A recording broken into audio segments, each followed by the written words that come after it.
अब इतना तो सबको पता है कि भाई गौतम ऋषि के आशीर्वाद से जब इंद्र ने गौतम ऋषि की पत्नी के साथ में, यानी अपने ही गुरु की पत्नी के साथ में इंद्र ने जब बकवाद की, गौतम ऋषि का रूप बना के सिद्धि शक्ति से जब उसके साथ में शारीरिक संबंध बनाए, और जब गौतम ऋषि वापस आया उसने देखा कि इंद्र ने बकवाद की है, तो इंद्र को उन्होंने श्राप दे दिया।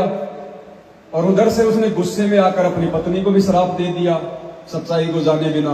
क्योंकि ये काल के जो पुजारी होते हैं ये तप करते हैं, और तब से अहंकार आ जाता है, गुस्सा आता है, क्रोध आता है। तो बिना सोचे समझे उसने अपनी पत्नी को भी श्राप दे दिया कि तू पत्थर की बन जा। वो पत्थर की बन गई। उससे पहले उसने प्रार्थना की कि आपने मुझे श्राप तो दे दिया, लेकिन क्या आपने प्रयास किया कि मेरी गलती थी कि भी नहीं थी? तो फिर उसने बताया कि मेरी गलती नहीं थी, ये दुष्ट आपका रूप बना के आया था। अब देखो भाइयों और बहनों, हर एक पॉइंट पे शिक्षा है, हर एक पॉइंट पे। अब लोग तो यहां का सरपंच बनने के लिए अपनी जमीन बेच देते हैं, दुनिया भर का लोन ले लेते हैं। एक सरपंच बनने के लिए गारंटी नहीं क्यों बनेगा, ये बनेगा।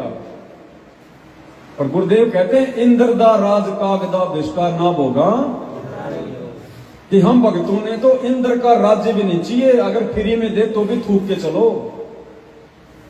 क्योंकि पहली बात तो उसकी जीवन हिस्ट्री में लिखा हुआ है कि देवताओं का राजा इंद्र, राजा चाहे कोई भी हो, चाहे पृथ्वी का हो चाहे देवताओं का हो। वो उदाहरण तो इसलिए दिया था कि नीचे वाले फिर अपने आप ही फेल हो जाएंगे जब इंद्र का पता चल जाएगा, देवताओं के राजा का। 72 चौकड़ी युग उसका साम्राज्य, और जब तक वो राज्य करेगा तब तक वो बकवाद ही बकवाद करेगा, बकवाद ही बकवाद करेगा। वो उर्वशियों के साथ में खुद भी कुकर्म करेगा, और दूसरे लोगों का तप खंड करवाने के लिए भी उनको भेज देगा कुकर्म करने के लिए। अब बहुत सारे कहते हैं ना कि हम स्वर्ग जाएंगे, स्वर्ग जाएंगे। अब क्या करोगे स्वर्ग में जाके? वो ऐसे दुर्गति करेगा फिर वहां पर हमारी स्वर्ग में। और मरने के बाद सीधा फिर उसका जीवन गधे की योनि से शुरू, गधे की योनि से। तो वो इंद्र जब गौतम ऋषि को पता चला तो उसने श्राप दे दिया, उसको भी अपनी पत्नी को भी। और जब उसकी पत्नी ने उसको हकीकत बताई कि ये पतिदेव, ये तो आपका रूप बना के आई थी, मेरी क्या गलती है, मैं तो इसको पहचान ही नहीं पाई। बाद में उसको एहसास हुआ कि हाँ तूने जल्दबाजी में इसको गलत श्राप दे दिया। लेकिन वही बात है, परमात्मा कहते हैं तीर कमान से, बात जुबान से एक बार निकलने के बाद वापस नहीं आती, इसलिए बहुत सोच समझ के बोलना चाहिए। तो बाद में उसने तो क्या दया बख्शी, अब इस तत्व ज्ञान से समझ में आता है भाई और बहनों, ये सारा खेल परमात्मा ने, सतगुरु रामपाल जी भगवान ने, इस कबीर परमात्मा ने उसकी बुद्धि फेरी गौतम ऋषि की, और उसने कहा कि मैं ये कर सकता हूं कि सतयुग के बाद में जो दूसरा युग द्वापर युग आना है, उससे पहले वो त्रेता युग आ जाएगा। क्योंकि उसने श्राप दे दिया था कि तू पत्थर की बनेगी। और जब श्री रामचंद्र जी आएंगे, विष्णु के अवतार, त्रेता युग में, अब सतयुग चल रहा है, फिर द्वापर आएगा, फिर त्रेता युग। तो रामचंद्र जी आएंगे, उनको वनवास भोगना पड़ेगा, उनको भी अपना श्राप भोगना पड़ेगा। और उस समय वो अपने खड़ाऊ तेरे ऊपर झाड़ेंगे, तब तू वापस इसी स्त्री रूप में आएगी, तेरा उद्धार होगा। तो अहिल्या ने कहा कि भगवान अभी तो सतयुग चल रहा है, फिर द्वापर आएगा, फिर तीसरा युग त्रेता आएगा, ये भगवान ये तो बहुत लंबा झंझट हो गया। तो फिर उसने सतगुरुदेव भगवान की दया से, उनकी प्रेरणा से कहा कि मैं इतना कर सकता हूं कि सतयुग के तुरंत बाद में त्रेता युग आ जाएगा। तो इस कारण से भाई और बहनों ये त्रेता युग आया। अब ये क्यों आया? परमात्मा ने क्यों गौतम ऋषि की जुबान पर बैठकर ये बुलवाया? ये इसलिए बुलवाया भाई और बहनों, क्योंकि गुरुदेव भगवान जो भी कार्य करते हैं इस कलयुग की पिछली पीढ़ी को देख के करते हैं। उनका मेन टारगेट कलयुग की पिछली पीढ़ी होता है, ये मोक्ष का टाइम होता है, अपनी आत्माओं को ध्यान में रख के। भाई और बहनों, काल ने तो डीवीडी बिल्कुल अपनी सेट कर रखी थी, सतयुग, द्वापर, त्रेता और। तो सतयुग में तो सभी प्राणी देवता तुल्य थे। अब यदि सतयुग के बाद में द्वापर आ जाता, तो द्वापर में कौन भगवान आता? श्री कृष्ण जी, क्योंकि द्वापर में श्री कृष्ण जी ने आना था। तो द्वापर में आते श्री कृष्ण जी, और श्री कृष्ण जी फिर क्या क्या लीला करते? श्री कृष्ण जी तो वही लीला करते जो आज हम सब पढ़ रहे हैं। 1008 तो विवाह करवाते, 16,000 दूसरे राजा की उन रानियों को लेकर आते, उसके कैद से छुड़वाकर उन औरतों से शादी करते, उनके साथ में संभोग करते, फिर गोपियों के साथ में छेड़खानी करते। उनकी लीलाएं जो हम पढ़ते हैं, उनके कपड़े लेके जब वो नहाने चली जाती हैं दरिया में, उनके सारे कपड़े उठा के पेड़ पे चढ़ जाना। वो बेचारी अपने कपड़े मांगती हैं, वो कहता कि नंगी होके आओ फिर दूंगा तुम्हारे कपड़े। और बहुत सारे ऐसे कर्म जो हम देख रहे हैं उनके जीवन चरित्र में, कुब्जा का कुब्ज ठीक करके उसके साथ में शारीरिक संबंध बनाना, जबरदस्ती अपने मामा की लड़की को मार पीट के, मतलब अपने मामा की लड़की के साथ में शादी करना। तो ये सारी जीवन लीला होती ना। और ये जीवन लीला जब श्री कृष्ण जी करते तो बाद में उनके भगत क्या करते, क्योंकि जो जिसकी पूजा करेगा उसके गुण उसके अंदर आएंगे। क्योंकि हम जिसकी पूजा करते हैं उसके गुण स्वतः हमारे अंदर आने शुरू हो जाते हैं। इसलिए गुरुदेव भगवान कहते हैं कि एकमात्र अपने गुरु की पूजा करनी चाहिए, किसी और की पूजा नहीं करनी चाहिए। तो जिसकी हम पूजा करेंगे उसके गुण हमारे अंदर आएंगे, हमारे आचार विचार व्यवहार उनके जैसे हो जाएंगे। तो सतयुग के बाद अगर द्वापर आता तो द्वापर में श्री कृष्ण जी आते। श्री कृष्ण जी का जीवन चरित्र क्या है, इन पुराणों में उनकी जीवन हिस्ट्री में लिखा हुआ है। तो भाइयों और बहनों, द्वापर युग से ही ये सारे कुकर्म शुरू हो जाते, द्वापर युग से ही। और आज कलयुग की पिछली पीढ़ी में कोई भक्ति योग्य प्राणी नहीं बचता, पशु जैसा व्यवहार हो जाता, पशु जैसा। इसलिए परमात्मा ने दया करके द्वापर से पहले त्रेता युग ला दिया। और श्री रामचंद्र जी का जीवन चरित्र कितना अच्छा था। एक पत्नी, उनको मर्यादा पुरुषोत्तम कहा जाता है। जिस कारण से त्रेता युग में इतनी बिजली नहीं गिरी, समाज इतना नहीं बिगड़ा, इतना डगमग नहीं हुआ। अब देख लो फिर द्वापर के बाद में, अब देख लो फिर क्या हो गया। इस कलयुग में फिर श्री कृष्ण जी के सभी फॉलोवर्स की कैसी बुद्धि चेंज होगी। आप और हम सब उन्हीं के फॉलोवर थे, सारे कुकर्म कर रहे थे, सारी बकवादें कर रहे थे, व्यभिचार में सने हुए थे, गंदी नजरें। क्योंकि जिसकी पूजा करेंगे उसके गुण तो अपने अंदर आएंगे ना। इसलिए परमात्मा ने दया करके द्वापर से पहले त्रेता युग को लाए, फिर द्वापर युग आया, और फिर कलयुग की पिछली पीढ़ी यानी कलयुग शुरू होते ही परमात्मा ने तुरंत हमें पकड़ लिया कि कहीं ये ज्यादा और ना बिगड़ जाए। तो ये परमात्मा ने ही दया करके गौतम ऋषि से द्वापर की जगह त्रेता युग को शुरू करवाया। अब ये मालिक की लीलाएं हैं भाई और बहनों, नहीं तो उसके कोई सिर में खुजली थोड़ी हो रही थी। वो अपनी भक्ति क्यों नष्ट करता, उसके लिए उसने श्राप तो दे दिया था, फिर क्यों अपनी भक्ति नष्ट करता हो।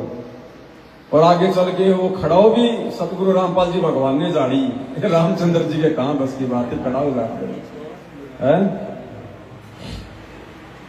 तो भाई और बहनों, आज हमें ऐसे परमपिता परमेश्वर जी की शरण मिल गई है। और अब कोई निर्भागी व्यक्ति होगा जो गुरु में दोष देखेगा, या गुरु की मर्यादा तोड़ेगा, या भक्ति को हल्के में लेगा, या संसार से मिलजुल के चलेगा, तो अब कोई निर्भागी प्राणी होगा जो अपना जीवन बर्बाद करेगा। अन्यथा पूज्य गुरुदेव भगवान ने हमें समझाने में, हमें बताने में किसी प्रकार की कोई कसर नहीं छोड़ी है। और अब हमारा छोटा सा जीवन है, छोटी सी जिंदगी है, और मालिक भी कहते हैं भाई जीवन तो थोड़ा ही भला, जय सत्य सुमरण होए, और लाख बरस का जीव ना लेख धरे ना। तो अब हमने ये थोड़ी सी जो जिंदगी हमारे पास में है, वैसे तो देखो परमात्मा कहते हैं कि ये बुलबुला है पानी का, कब सांसें निकल जाए कोई भरोसा नहीं है। लेकिन आप और हमें जो मर्यादित भगत हैं, उन्हें इतना विश्वास अवश्य हो गया कि हमारी असामयिक मौत नहीं होगी। हम भक्तों की अकाल मौत नहीं हो सकती, हमारी एक्सीडेंट में मौत नहीं होगी, हमारी दुर्गति से मौत नहीं होगी, हमारी हॉस्पिटल में सड़ सड़ के मौत नहीं होगी। ये समर्थ है, उस मौत को परमात्मा एक्सटेंड कर देगा, उसको जीवन में बदल देगा, अपने भगत को 100 साल की उम्र दे देगा, भक्ति के लिए, बकवाद के लिए नहीं। जैसे पंडित रामानंद जी का 650 साल पहले, और 104 या 5 वर्ष की उम्र में उनका समय समाप्त हो गया था। क्योंकि सिकंदर लोदी ने जब तलवार से उनकी गर्दन काटी थी तो उनके संस्कार में लिखा हुआ था, वही उनका लास्ट समय था। लेकिन उनको लगभग उनको 30-40 साल की उम्र परमात्मा ने खुद अपनी शक्ति से दी, अपने वचन से दी, भक्ति के लिए दी उनको। तो इसी प्रकार आज भी वही कबीर भगवान सदगुरु रामपाल जी धरती पर प्रकट है। और यदि किसी कारण से हमारे भाग्य में जीवन रेखा नहीं होगी, समय सीमा समाप्त हो रही होगी, और यदि हमारी भक्ति करने की मनसा है, हमारा टारगेट यदि मोक्ष है, तो सब कुछ पूज्य गुरुदेव भगवान के हाथ में है। सारी लेखनी भैया सतगुरु के हाथ में है। ये परमात्मा जब चाहे जिसकी उम्र बढ़ा दे और जब चाहे जिसकी उम्र घटा दे। और भाई और बहनों, अब हमने ज्यादा उम्र की उम्मीद भी नहीं करनी है। गुरुदेव भगवान बताते हैं कि जब आदरणीय गरीबदास जी महाराज जी आए थे और जब वे 61 वर्ष के हो गए थे, 61 वर्ष के, तो गरीबदास जी महाराज जी ने कह दिया था, भाई मैं अब इस गंदे लोक में और ज्यादा नहीं रहूंगा, भाई मैं अब यहां से जाऊंगा, मेरा सारा काम पूरा हो चुका है। तो भक्तों ने प्रार्थना की कि महाराज और रुक जाओ थोड़े दिन, और रुक जाओ थोड़े दिन। तो गरीबदास जी ने कहा ठीक है भाई। तो गरीबदास जी ने 6 महीने पहले कह दिया था कि भाई 6 महीने बाद में और बादवे के महीने में भाई मैं अपना शरीर छोड़ दूंगा, क्योंकि मेरा काम पूरा हो चुका है, अब इस गंदे लोक में मैं नहीं रह सकता।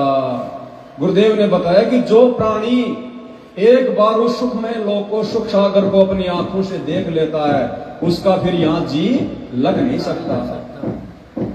तो गरीबदास जी तो स्वयं परमात्मा थे, वो तो देखे दिखाए थे, सतलोक लीला कर रहे थे एक भगत की, सतलोक देख के आने की। तो उनका तो इसलिए इस गंदे लोक में जी नहीं लग रहा था, दिल नहीं लग रहा था।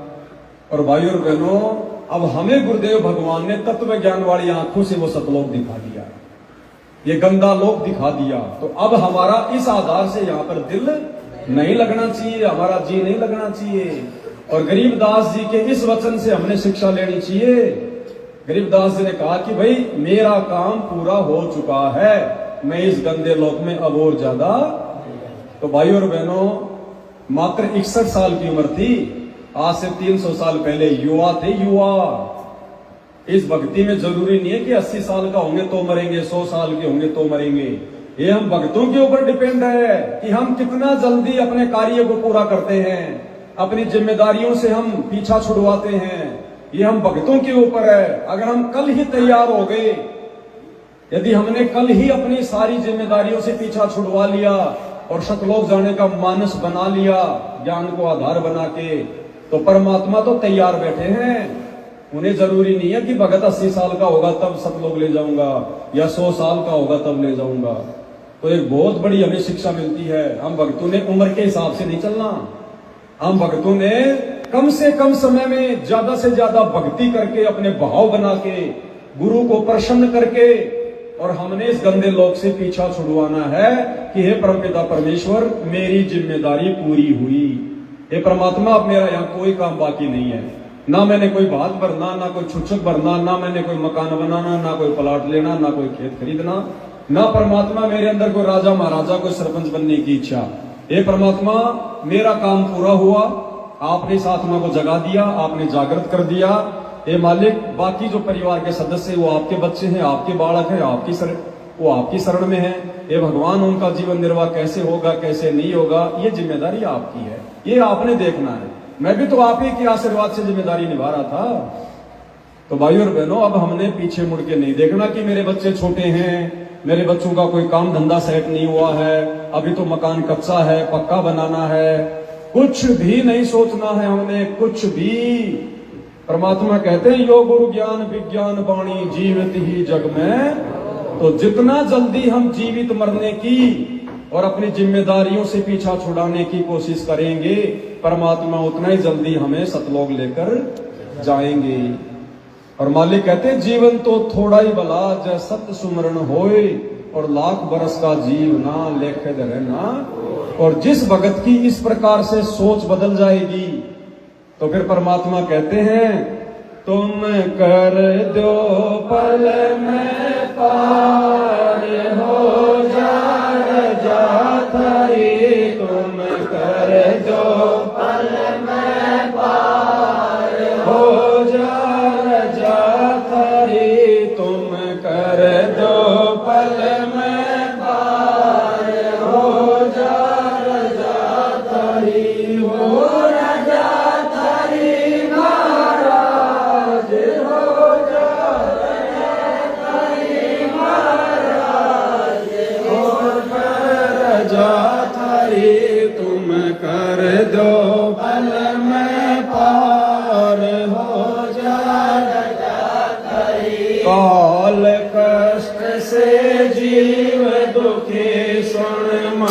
तुमरे दृश्य आया के ना, काल कष्ट से जीव दुखी सुन, मन तुमरे दृश्य आया के ना, सतलोक को छोड़ के सतगुरु काल लोक में आया के ना, सतलोक को छोड़ के सतगुरु काल लोक में आया के ना, तपत शिला पर जीव जड़े थे, उनको देख दुख पाया के ना,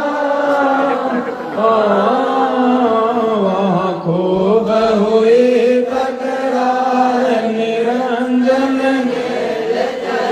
वहाँ खूब हुई तकरार निरंजन, तुम कर दो पल में पार हो जा रजा थरी, तुम कर दो पल में पार हो जा रजा थरी, हो रजा थरी महाराज हो जा मेरे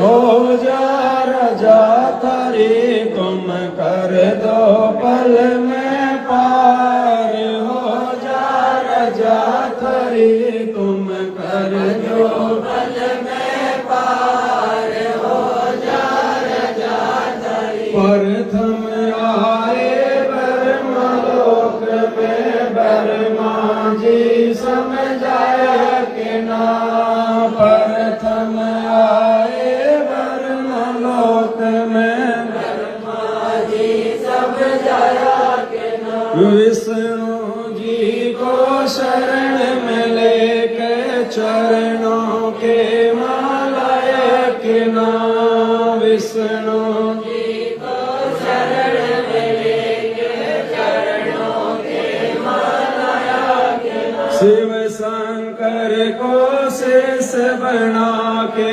सोहम नाम सुनाया के ना,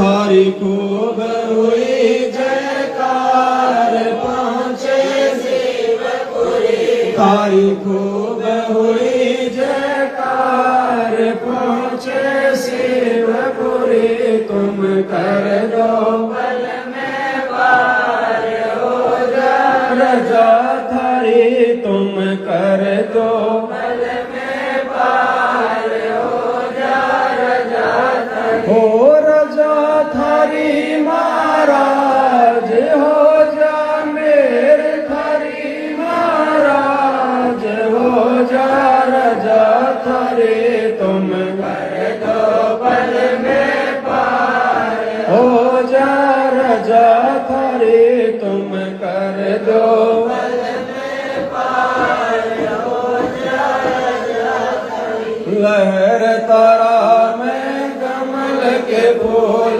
पे बालक बन दिखलाया के ना, लहर तारा में कमल के फूल पे बालक बन दिखलाया के ना, नीरो नीमा गए नाम को वहाँ झुलाए को पाया के ना, नीरू नीमा गए नाम को वहाँ झुलाए को पाया के ना, काजी आए नाम धरण नाम कबीर धरवाया के ना, तुम पूर्ण ब्रह्म करतार बन के कबीर हरि, तुम पूर्ण ब्रह्म करतार बन के कबीर हरि, तुम कर दो पल में पार हो जा रजा थरी, तुम कर दो पल में पार हो जा रजा थरी, हो रजा थरी महाराज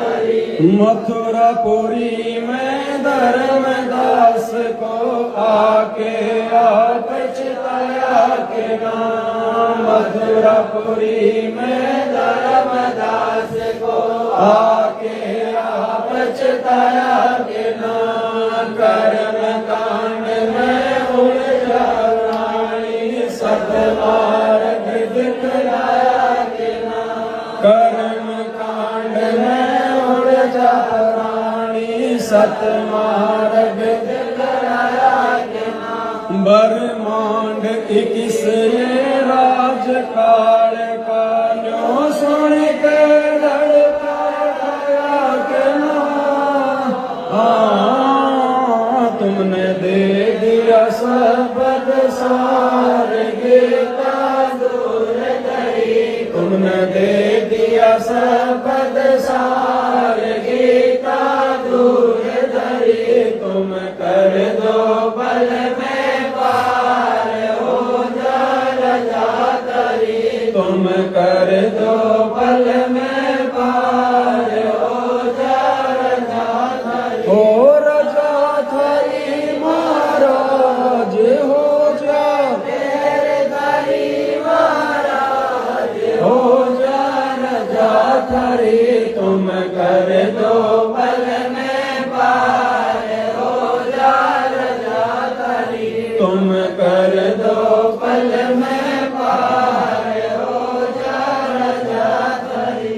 रामानंद योग में उलझे शिष्य होकर सुलझाया के नाम। रामानंद योग में उलझे शिष्य होकर सुलझाया के नाम। सुपच सुदर्शन को शरण में लेके अपने निभाया के नाम। सुपच सुदर्शन को शरण में लेके अपने वचन निभाए के नाम। सुपच के मात पिता नीरू नीमा ओ बेटा बन मुख दया के नाम। जीवदत्ता की सुखी डार कर दी हरी भरी। जीवदत्ता की सुखी डार कर दी हरी भरी। तुम कर दो पल में पार हो जा रजा धरी। तुम कर दो पल में पार हो जा रजा धरी। हो रजा धरी महाराज हो जा मेरे धरी महाराज हो जा रजा धरी। तुम कर दो पल में पार हो जा रजा धरी। तुम कर दो पल में पार हो जा रजा धरी। बलक बुखार में संत कैद किए आके आप छुड़ाए के नाम। बलक बुखार में संत कैद किए आके आप छुड़ाए के नाम। महल पे ऊँट और महल सरा गई सुन के चक्कर खाए के नाम। महल पे ऊँट और महल सरा सुन के चक्कर खाया के नाम। बांधी होकर सेज बिछाई कन तीन कोर लाए के नाम। तुम बढ़ गए नार ओढ़ा चीर धड़ी। तुम बढ़ गए घर से नार ओढ़ा चीर धड़ी। तुम कर दो पल में पार हो जा रजा धरी। तुम कर दो पल में पार हो जा रजा धरी। हो रजा धरी महाराज हो जा मेरे धरी महाराज हो जा रजा धरी। तुम कर दो पल में पार हो जा रजा धरी। तुम कर दो पल में पार गए गौ चरावण, वहाँ दूध के प्याले पिए के ना। देवदास गए गौ चरावण, वहाँ दूध के प्याले पिए के ना। छोड़ानी में ग्रंथ की रचना करवाया रे भेद की। छोड़ानी में ग्रंथ की रचना करवा के न्यारे भेद। श्री राम देवानंद संत तुम्हारे, अपनी शरणा लिए के